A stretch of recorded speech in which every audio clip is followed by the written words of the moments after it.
नमस्कार दोस्तों, आप सुन रहे हैं मास्को तारोजी पॉडकास्ट और आज हम बात करने वाले हैं 2026 के बारे में। एक ऐसा साल जिसके ऊपर एस्ट्रोलॉजर्स एंड न्यूमरोलॉजिस्ट ने दोनों की नजर टिकी हुई है। 2026 की vibration, energy shift, planetary movements सब कुछ इंडिकेट यही कर रहे हैं कि एक ट्रांसफॉर्मेशन होने वाली है, रीअलाइनमेंट होने वाली है। क्या होंगे मेजर ब्रेक थ्रू? कौन सी राशि शाइन करेगी और किसकी ग्रोथ होगी, कहाँ कॉशन की जरूरत है, कहाँ बिंदास जीने की जरूरत है। और सबसे इंटरेस्टिंग 2026 का न्यूमरोलॉजिकल नंबर क्या सिग्नल करता है? क्या ये साल कलेक्टिव कॉन्शियसनेस को उठाएगा या फिर कुछ पुरानी चीजों को खोल कर रख देगा? आज हम इन्हीं सब पॉइंट्स पे डिकोड करेंगे एक एक्सपर्ट के साथ, सिंपल लैंग्वेज में, बिना ड्रामा के, सिर्फ fact, intuition and cosmic indicators के साथ। तो चलिए दोस्तों शुरू करते हैं कि 2026 में क्या होने वाला है। Year of big energies and big realities. नमस्कार ऋतु चौधरी जी। नमस्कार पायल जी, नमस्कार। ठीक आप ठाक ठीक सब? And thank you for taking out time and नहीं, ऑलवेज अ प्लेजर। अच्छा ऋतु जी आप मुझे ये ऑलवेज। बताइए, आप टैरो कार्ड रीडर भी हैं, आप एस्ट्रोलॉजर भी हैं, आप न्यूमरोलॉजिस्ट भी हैं। तो आज आप जब ये हम शुरू करेंगे तो आप बताइए आप क्या बताना चाह रहे हैं। पहले आप बताएंगे मुझे कि वर्ल्ड में क्या हो रहा है, इंडिया में क्या हो रहा है, क्या बताना चाहेंगे पहले आप मुझे?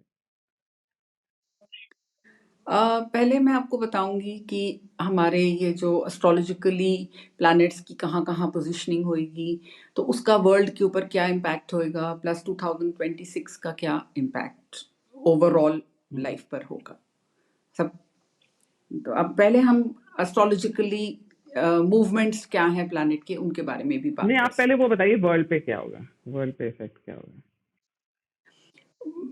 ऐसा है कि जैसे जैसे मैंने देखा है, ये 2025 का एंड होने जा रहा है। दिसंबर, हम ऑलमोस्ट 9th ऑफ दिसंबर को आ चुके हैं, और people are very very curious to know कि what is in store for them and also for the world. तो ऐसा है कि जो मेरा मानना है कि 2026 एक बहुत स्ट्रॉन्ग टर्निंग पॉइंट रहेगा हमारे लिए, पूरी दुनिया के लिए। मतलब 2026 is not only restricted to India, it is it is all over the world. The year is 2026। तो स्पेशल अलाइनमेंट्स रहेंगी प्लैनेट्स की, जो कि हमारे लिए अच्छी भी, मतलब लाइफ अच्छी रहेगी हमारी, मोर और लेस मुझे अच्छी लग रही है ओवरऑल। ऑफ कोर्स छोटा छोटा चीजें तो लाइफ में होती ही रहती हैं, पर ओवरऑल मुझे अच्छा लग रहा है। इस साल का खास जो प्लैनेट है हमारा, जो कि बहुत बेनेवोलेंट प्लैनेट है, जुपिटर, बहुत वेल प्लेस्ड रहेगा। तो उससे क्या है कि जुपिटेरियन एनर्जी है जो, वो बिल्कुल पीक पे रहेगी इस साल।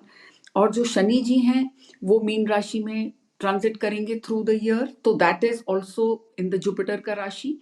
तो वो भी हमारे को हेल्प करेगा। पेशेंटली हार्ड वर्क किया जाया गया हमारे को, जो भी हम पहले साल में, साल के शुरू में जो भी हम पेशेंस के साथ काम करेंगे, वो हमारे को बहुत रिवॉर्ड्स देगा by the end of the year, to mostly all places of life, to all the spheres of life. Humble attitude रखेंगे अगर हम, तो फिर तो बहुत ही बढ़िया हो जाएगा। और एक बहुत बड़ा एक संधि होने जा रही है, that's a conjunction of 5 planets in one राशि, that is Aquarius. That is sun, Mars, Mercury, Venus, Rahu कुंभ राशि में रहेंगे, और एक ये रेयर सा योग भी बनाएंगे। मगर ये बहुत इम्पैक्टफुल होगा, रेयर तो होगा ही होगा, तो एक बहुत इम्पैक्टफुल भी होगा। और हमारे को ये एक नई एनर्जी देगा, और हमको और ऑप्टिमिस्टिक भी बनाएगा, और ग्रोथ ओरिएंटेड भी करेगा डेफिनेटली। और अगर हम बात करते हैं कि जो शनि है थोड़े दिनों बाद सीधी चाल चलेगा, अभी चल रहा है और चलता रहेगा। जो भी रुके हुए प्रोजेक्ट्स हैं वो हमारे अनब्लॉक हो सकते हैं, और कई राशियों के लिए ये लक भी ला सकता है, स्पेशली फॉर कैंसर राशि, स्कॉर्पियो राशि और एक्वेरियस राशि। इसमें क्या है कि आप कैंसर को चाहे आप मून राशि से आपने एनालाइज कर सकते हैं, चाहे आप अपने as per your ascendant sign कर सकते हैं। और फास्ट पेस्ड समय रहेगा, अनप्रिडिक्टेबल भी रहेगा, बिकॉज राहु जी भी बहुत एक्टिव रहेंगे। और बाकी जो मुझे दिखता है कि ज़्यादा करके जो हमारा लाइफ में चेंजेस हैं, जो वर्ल्ड अराउंड प्रिडिक्शंस हैं, वो generally revolve around topics like climate changes, global conflicts, लड़ाई झगड़ा कहाँ होने वाला है कहाँ नहीं, economic situations, and also political power shifts. There are a lot of political power shifts also can be expected all over the world. World War III की संभावना हो सकती है, और this can actually lead to a lot of global instability and political tensions also. AI जो है, जो हमें दिख ही रहा है कि वो बहुत तेजी से हमारे सबको, दुनिया को टेक ओवर कर रहा है, तो वो भी बहुत ज़्यादा ह्यूमन लाइफ को इम्पैक्ट कर सकता है। और क्लाइमेट चेंजेस ऑफ कोर्स, जैसे कि फ्लड्स हैं, ड्रॉट्स हैं, एक्सट्रीम वेदर कंडीशंस हैं, नेचुरल डिजास्टर्स हैं, उनकी भी काफ़ी एक्सपेक्टेशन है, मतलब माना जा रहा है कि उनकी भी चेंजेस आने के बहुत चांसेस हैं। एशिया पर से, इंडिया ऑफ कोर्स एशिया में ही आता है और ग्लोबली बहुत इम्पैक्टफुल रहेगा, और ऑलमोस्ट उसकी जो इकोनॉमिकली वो उसकी 4th पोजीशन भी हो सकती है। और एशिया लेकिन ओवरऑल बहुत डोमिनेट करेगा, more than other continents like Europe and the USA and Australia and everything. Asia will be shining higher, and जो मुझे लगता है कि in 2026 India will continue to remain the world's fastest growing economy in the world. बाकी economy में थोड़ी सी volatility हम expect कर सकते हैं, प्राइसेस बहुत फ्लक्चुएट करेंगी, कुछ सेक्टर्स बूम कर सकते हैं जैसे कि defence, technology, export houses and things like that. AI majorly बहुत इम्पैक्टफुल रहेगा, और आईटी सेक्टर भी। रियल एस्टेट और एग्रीकल्चरल लैंड्स में अगर इन्वेस्टमेंट ही करनी है तो ज़्यादा करके आप उसमें करें, एआई रियल एस्टेट में और एग्रीकल्चरल लैंड्स में। Gold will be going very very high, increase होगा, तो जिसके पास जो है उसको संभाल के रखें। और scientific innovations can also be highlighted, great discoveries in AI obviously, फिर वो ह्यूमैनिटी को काफ़ी हद तक टेक ओवर कर सकता है। स्टॉक मार्केट धीरे धीरे शुरू होगी, पर जून के बाद बहुत पिकअप करेगी, और लॉन्ग टर्म इन्वेस्टमेंट्स की तरफ जाएं, जैसे कि मैंने रियल एस्टेट वगैरह बताया, ना कि शॉर्ट टर्म। अब ऐसा है, हम थोड़ा सा देख सकते हैं कि ओवरऑल शनि वगैरह की चाल क्या करेगी। तो ऐसा है कि जो मुझे इंडिया के लिए लगता है, सनातन धर्म और नेशनल प्राइड बहुत स्ट्रॉन्गली डोमिनेट करेगी हमारी इंडियन वर्ल्ड को। तो उसमें क्या है, it is going to be, मतलब सोसाइटी को ही बहुत ज़्यादा नेशनल प्राइड, अपने कंट्री के ऊपर प्राइड आना, प्राउड फील करना, प्लस सनातन धर्म का जोर शोर से मतलब झंडा गाड़ा जाएगा काफ़ी स्ट्रांगली। और हिंदूज बहुत स्ट्रांगली अब यूनाइट हो जाएंगे, बिकॉज धीरे धीरे आप देख रहे हैं कि अवेकनिंग होती जा रही है। By 2026 I see a major shift in the attitude of all the Hindus, which is a very strong likelihood. बाकी जहाँ लड़ाई झगड़ा है बहुत ज़्यादा होने के चांसेस हैं, किनके साथ? अपनी नेबरिंग कंट्रीज के साथ। बॉर्डर कॉन्फ्लिक्ट्स तो रहेंगे, और वॉर लाइक सिचुएशंस भी आने के बहुत चांसेस हैं। गवर्नमेंट, जहाँ तक कि मुझे लग रहा है, हालांकि मैं जो सुन रही हूँ लोगों का, दे आर सेइंग कि it's not going to stay stable, but जहाँ तक कि मेरा मानना है, government is likely to remain stable. Strong opposition as always रहेगी, और मेजर जो चीज़ है वो हमारा आइडियोलॉजिकल डिवाइड कंट्री में रहेगा। सोशल अनरेस्ट रहेगा, कम्युनल टेंशन्स भी बहुत हो सकती हैं, और क्राइम्स वगैरह भी थोड़े से बढ़ेंगे। ऑब्वियसली जब आइडियोलॉजीज मैच नहीं करती तो क्राइम वगैरह का तो बहुत स्ट्रॉन्ग चांस हो ही जाता है। तो मोटा एक मुझे ऐसा लग रहा है जैसे एक बहुत बड़ी रैली भी के भी चांसेस हैं क्रिएट होने के, may be for the Hindus to promote Sanatan Dharma, और to wake up to injustice against society and social things, उसके ऊपर भी मुद्दा उठाया जा सकता है। और अब आप मुझे ये बताइए कि न्यूमरोलॉजिकली अगर देखे जाए, उसमें देखें हम, तो अब आप मुझे नंबर्स का बताइए कि नंबर 1 के साथ क्या होगा, नंबर 2 के साथ क्या होगा, टोटल। जैसे अगर सपोज मेरा डेट ऑफ बर्थ 21 है तो मेरा 3 हुआ, तो उस क्या होगा उसका बताइए मुझे नंबर वाइज। नंबर वाइज तो ऐसा है कि this year is for what you call, it's a very universal year, और इसका जो रूलर रहेगा इस ईयर का विल बी द सन। अब सन क्या है? सन की बहुत लाइट है, बहुत एनर्जी है, बहुत वाइटैलिटी है। सन मतलब एक सन से ऊपर तो कोई प्लैनेट को हम मानते ही नहीं हैं। सन हमारे लिए सबसे बड़ा प्लैनेट माना जाता है। तो मुझे बहुत जगहों पे न्यू बिगनिंग्स नज़र आती हैं, लीडरशिप, फ्रेश वेंचर्स लगाने, और ईगो क्लैश भी, बिकॉज सन हमको हीट देता है तो हमारे को थोड़ा ईगोइस्टिक भी बनाता है। तो इट इज़ एक्चुअली, जो मेरे हिसाब से है ये वाला ईयर, हम नंबर वाइज तो डिस्कस करेंगे ही, it is actually a time for all of us to make use of this year of the sun, to take charge of our destiny, कि हम अपने डेस्टिनी को कैसे आगे बढ़ा सकते हैं, और embrace all the fresh opportunities that are coming our way। तो हम शुरू करते हैं नंबर 1 से। जिन लोगों का भी बर्थडे नंबर 1 फर्स्ट को होता है, या 10th को, या 19th, या 28th, उनको बहुत, वो तो नंबर 1 हमारी न्यूमरोलॉजी में नंबर 1 का लॉर्ड ही सूर्य है, और सूर्य का ये साल है, इनके लिए तो बहुत फ्रेश अपॉर्चुनिटीज हैं। और अगर काइंड ऑफ अगर वो चाहें तो वो उनकी लाइफ में major breakthroughs, they can achieve major milestones in career, relationship and in the society. Political people जो हैं, जो बिजनेसमैन हैं, जो कि ऑलरेडी गवर्नमेंट, जब मैं किसी का पत्री देखती हूँ तो अगर उनका सन स्ट्रॉन्ग है ना, 99% of the times they are having benefits from the government. So all the people who are connected to the government, the political people, even businessmen, हाँ जी, तो उन सब के लिए, तो उनके लिए बहुत अच्छा साल है। रिस्पेक्ट बढ़ेगी उन लोगों की, फर्स्ट नंबर 1, 10, 19, 28 वालों की। लव लाइफ भी हाई पे रहेगी। ओवरवर्क और स्ट्रेस को हमें इनको अवॉइड करना चाहिए, और ईगो एंड ओवर कॉन्फिडेंस भी नहीं करना चाहिए।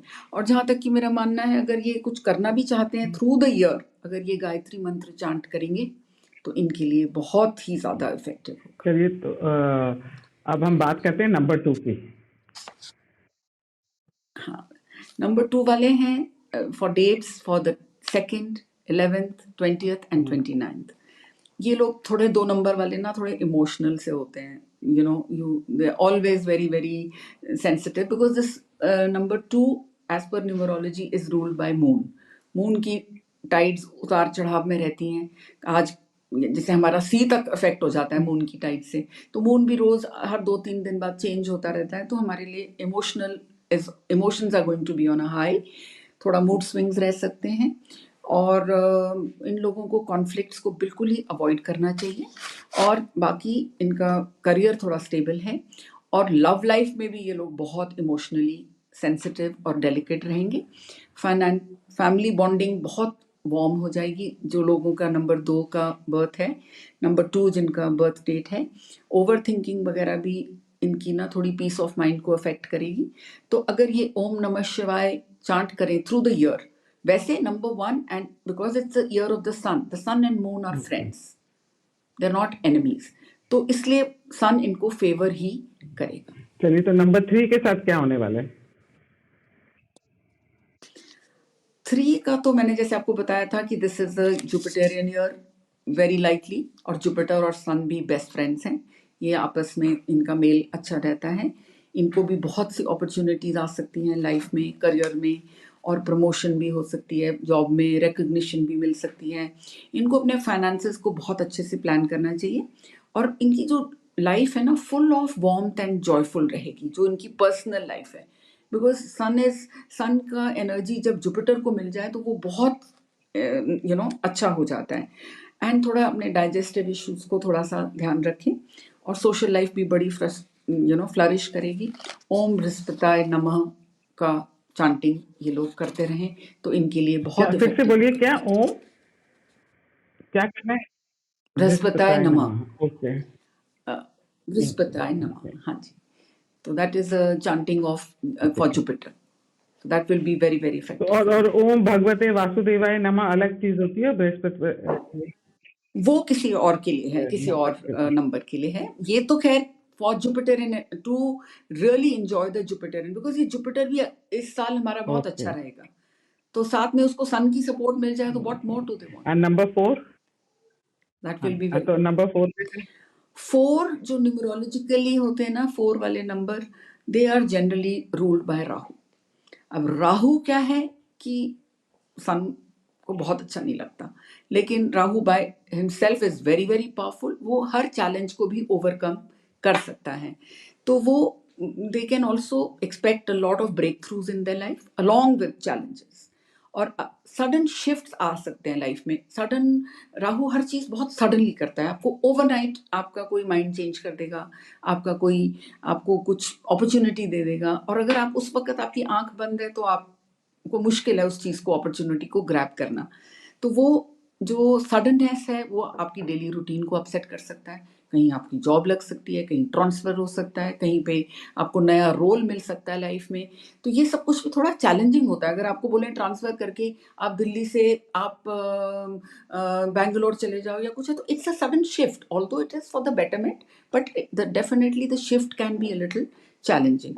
बाकी जो टेक्नोलॉजी में है, बिकॉज राहु बहुत टेक्नोलॉजी को बढ़ाता है, बढ़ावा देता है, तो उनको बहुत बेनिफिट्स हैं टेक्नोलॉजी वालों को, रियल एस्टेट वालों को, और जिनके अनकन्वेंशनल करियर्स हैं। अनकन्वेंशनल जैसे एक आदमी डॉक्टर है, इंजीनियर है, एक आदमी लॉयर है या कुछ है, जिनके unconventional, Rahu is very unconventional. So anything that you do which is unconventional will give them good fruits. बाकी स्ट्रेस और ओवरवर्क को अवॉइड करना है। लव लाइफ भी थोड़ी अनप्रिडिक्टेबल होगी ऑब्वियसली, और साथ में Hanuman Chalisa can be their life saviour through the year. अच्छा, और अब आते हैं नंबर 5 पे। 5 को ना, जैसे हम सन को न्यूमरोलॉजी में किंग मानते हैं, मून को क्वीन, और जो उनका उनका जो प्रिंस है वो होता है नंबर 5 वाले, because it's ruled by mercury in in numerology. तो जिनका बर्थ डेट कभी कभी मैं देखती हूँ कि वो 1 बॉर्न है, और अगर उनका पूरा फुल बर्थ डेट, मंथ और ईयर को कैलकुलेट करते हैं, तो वो अगर 5 बनता है, तो the combination of 1 and 5 and 1 and 9, which I'll come to later, are one of the best combinations to have for anyone. तो 5 नंबर तो हमारा एक ग्रिड बनता है, उसमें भी जो 5 नंबर जिसका है उसको कहीं ना कहीं से लक बहुत सपोर्ट करती है। तो क्योंकि ये सन का प्रिंस है, तो definitely it is going to be a very very adventurous year for them. People born on the 5th, 14th and 23rd, उनकी रैपिड डेवलपमेंट्स हैं लाइफ में, लॉट्स ऑफ ट्रैवल्स हैं, फ्रीलांस प्रोजेक्ट्स हैं जितने भी बहुत फ्लरिश करेंगे, फाइनेंसेस इंप्रूव करेंगी, romance will be very thrilling because I said it's an adventurous year for them, health will remain very very energetic. और इनको अगर ये लोग ओम भगवते वासुदेवाय नमः करें, तो on Wednesday specifically, so that can be very very good. And if they want to get more adventurous, then they can even feed some grass to the cows. That will be very very effective. अब आते हैं number 6 पे। बताएं क्या करेगा number 6। 6 वाले आप पता नहीं कितना जानते हैं, 6, 15 and 24 वाले डेट्स के 6 नंबर रिप्रेजेंट करता है वीनस को, और Venus is all about love and harmony and great bondings, and 6 is a very luxury number also. I would say it's a very luxurious number. तो एंड ये बहुत creative लोग होते हैं जो नंबर 6 के होते हैं, बड़े चार्मिंग होते हैं, और इनकी तो इस सूर्य के साथ ये भी, इनकी भी दोस्ती है अच्छी, तो इनको भी they will feel more charming, more creative, and family duties इनकी बड़ी हाई रहेंगी, और रिलेशनशिप में बहुत वार्मथ रहेगी। और जो करियर्स हैं जैसे क्रिएटिविटी के, fashion, luxury, designing, will surely prosper. Also they will become more charming, more Okay. beautiful, and even works of hospitality and interiors will also do them very very well. जो single लोग हैं उनको ज़रूर partners मिलेंगे, और उनकी great bonding भी रहेगी। और बाकी मीठा मूठा थोड़ा अवॉइड करें। वीनस का उनके पास है वीनस का नंबर, तो मीठा अवॉइड करेंगे तो थोड़ा डर, जो स्पेशली एल्डरली हैं उनको डायबिटीज और शुगर की प्रॉब्लम्स का डर कम रहेगा। और ओम शुक्राय नमः will do them a lot of good, and even they can give some sweets or clothes to little girls, because जितना आप लड़कियों को हेल्प करेंगे, वीनस आपको उतना बेनिफिट करता रहेगा। चलिए आते हैं 7 पे। 7 नंबर क्या के साथ क्या होगा? 7 नंबर डिनोट करता है 7, 16, 25. It's the number of Ketu in numerology. तो वो केतु थोड़ा डिटैचमेंट देता है और इंट्यूशंस भी देता है. तो सन उसको पसंद करता है. I mean like not like Rahu, but definitely Ketu is a little more, मतलब it's not that kind of a rebel that Rahu is. Rahu is a rebel, हर चीज को टक्कर देनी. तो वो थोड़ा सा इनको सन के पावर के साथ इनको थोड़ी इनर ट्रांसफॉर्मेशन आएगी और इंट्यूशन भी बहुत रहेगी. तो इनको भी again unconventional careers will give them unexpected income. पर इनको अपना ना, बिकॉज इतनी इंट्यूशन इनकी हाई रहेगी इस साल, तो इनको अपनी इंट्यूशन यूज करके दे शुड अवॉइड रिस्क की stuff and go for more stability, stable works कि भाई. हाँ. तो बाकी जो रोमांटिक लाइकलीहुड जो भी है, रोमांटिकली जो कुछ है वो भी उसमें emotional intensity will be very high. पर फैमिली टाइज बहुत स्ट्रेंथन रहेंगी. एंग्जाइटी तो रहती है बिकॉज केतु हमारे को हमेशा कंफ्यूज रखता है. तो when Ketu is giving you confusion you are bound to be a little affected. तो बाकी थोड़ा meditation and all can help them. And Om नमो शिवाय इनको भी हेल्प कर सकता है. और जितना भी कोशिश करें, अगर ये बुक्स और स्टेशनरी आइटम्स को डोनेट करेंगे छोटे छोटे बच्चों को, it will do them a lot of. तो अब आ जाते हैं, अब हम आते हैं 8 नंबर पे. 8 नंबर है 8, 7 for people born on the 8th, 17th and 26th. Now these people are, their ruling planet is Shani. तो जब शनि जी जहाँ होते हैं वहाँ पे हमको कर्मा याद आता है. और सन और Saturn are not the best of friends because थोड़ा उनके अंदर टसल सी रहती है. तो और ये कर्मा का प्लैनेट है. जितना फल डालोगे, जितना गुड़ डालोगे, उतनी मिठास आएगी. जितना हार्ड वर्क करोगे, जो कर्म करोगे, उसका फल आप भोगोगे. तो discipline, hard work will bring slow but lasting rewards. Shani का ये है कि अगर आपने डिसिप्लिन से काम किया तो आपको लगेगा मैं दिन भर तो डिसिप्लिन कर रहा हूँ, तो मेरा कुछ बन तो रहा नहीं है. तो वो चाहता है कि आप डिसिप्लिन से काम करते रहो, दिखाओ कि आप कंसिस्टेंट हो, मैं फिर आपको रिवॉर्ड्स दूंगा. और वो जो शनि के जो रिवॉर्ड्स हैं वो ऐसे नहीं है कि आज आए और कल खत्म. They will stay with you for a long time. They will be lasting for you. Career growth steady रहेगी, बहुत तेज नहीं होगी. स्टेडी स्टेबल भी रहना is very very good. Patient रहना पड़ेगा इनको. Efforts will bring promotions. और थोड़े जो शॉर्टकट्स अवॉइड करें. और थोड़ा जो लव लाइफ है, जो मैरिटल लाइफ है, वो थोड़ी हैवी फील हो सकती है because of responsibilities and things like that. तो बाकी एथिकल रहें और जॉइंट पेन्स और इन सब चीज़ों को का ध्यान रखें ज़्यादा करके. और शनि का स्तोत्र होता है, वो सैटरडेज को ज़रूर पढ़ लें. अगर नहीं पढ़ सकते तो यूट्यूब पे सुन लें. आजकल तो लाइफ बहुत इजी कर दी गई है पहले से. और ऑफ कोर्स सरसों का तेल, काला कपड़ा, ये सब कुछ अगर डोनेट कर सकते हैं on Saturday. But remember not to buy on Saturday and donate. Buy a day earlier and then. मतलब ट्यूसडेज को भी कहते हैं नहीं खरीदना चाहिए सरसों का तेल, ट्यूसडेज और सैटरडे को नहीं अवॉइड करना चाहिए. जैसे हम लोग गाड़ी नहीं खरीदते ट्यूसडे को, लोहा वगैरह नहीं खरीदते, तो ये जरा थोड़े स्ट्रॉन्ग डेज हैं.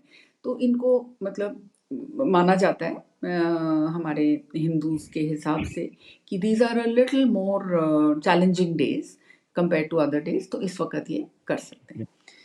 पहले जो कुछ आपने करना है पहले खरीद लो और नेक्स्ट. अब आते हैं, जैसे कहते हैं 1 नंबर की, तो मैंने बहुत सुना है कि 1 नंबर वाले बड़े लकी होते हैं. सचिन तेंदुलकर हैं, और सुनते हो आप जो, तो मेरे मन में जब भी 1 नंबर आता है तो रतन टाटा जी और सचिन तेंदुलकर आते हैं. ये दोनों नंबर 1 है. 9 भी मैंने सुना है बहुत लकी प्लैनेट, लकी नंबर है. इनका क्या है 9 का? या 9 ना मंगल का नंबर है. 9 नंबर, 18 नंबर, 27 नंबर, ठीक है, हमारी डेट्स में. तो वो it's a very very, it's and sun and Mangal. जैसे मैंने आपको पहले बताया था 1 and 5 का कॉम्बो, 1 and 9 का combo is also a very very good. If your birth date is 1 and your destiny number is 9, or vice versa, if your date is 9 and destiny is 1. तो 9 और 5, 1 और 5 1 और 9 इनके कॉम्बिनेशंस बहुत अच्छे work करते हैं। तो ये ईयर मंगल क्या है? करेज। जिनको भी जिन नंबर्स के साथ सन फ्रेंडली है, जैसे कि 9 है, 5 है, 3 है, वीनस ऑल्सो 6 है, इन नंबर्स को सन बहुत स्ट्रेंथ देगा इस साल 26 में।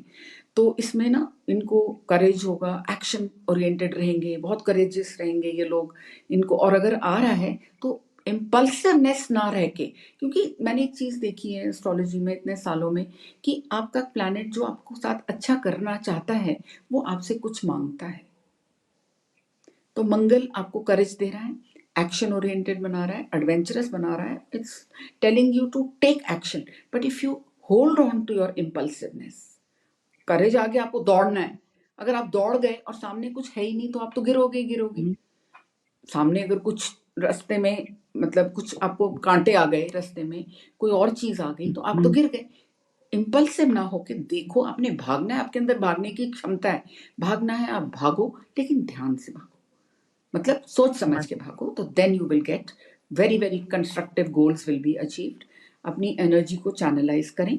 और जितने भी लोग डिफेंस में हैं उनका मंगल बहुत स्ट्रांग होता है, तो that is very helpful for them.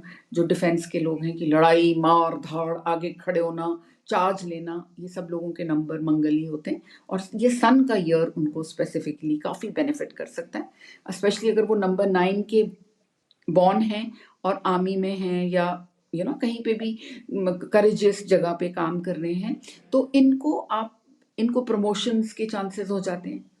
इनके लिए this year is good overall for them. बाकी रैश डिसीजंस मैंने कहा जैसे नहीं लेने। और जो अथॉरिटी फिगर्स हैं डिफेंस में, आपके ऊपर कोई ना कोई तो है ही ना, जो भी मंगल के हैं जहाँ पर भी आप काम कर रहे हैं, तो जो आपके ऊपर हैं आप अथॉरिटी फिगर्स, बिकॉज सन आपका रूलर है इस वक्त, and authority figures, all the authority comes under sun. तो वो आप उनके साथ थोड़ा सा ज़रा ध्यान से रहें और बाकी पेशेंस रखें, अपनी एनर्जी को पॉजिटिवली चैनलाइज करें और ओम श्री हनुमते नमः का चांटिंग करें। That will be very very good. लाल कपड़े, लाल दाल, लाल लाल कोई भी लाल चीज हम डोनेट कर सकते हैं ऑन ट्यूसडे। तो ये आपने बताया, पर मुझे आपका जो सभी के लिए आपने बहुत पॉजिटिव बताया, तो everybody, nobody should feel discourage या कि कोई किसी के साथ बुरा होने वाला है। आपने जो सजेशंस दिए, एडवाइस दिए, उसके अकॉर्डिंग चलिए और सही राह पे चलिए, तो आपके साथ अच्छा ही होगा। बिल्कुल। बहुत बहुत धन्यवाद। नमस्कार ऋतु जी। नमस्कार। नमस्कार। Thank you Bali. Thank you.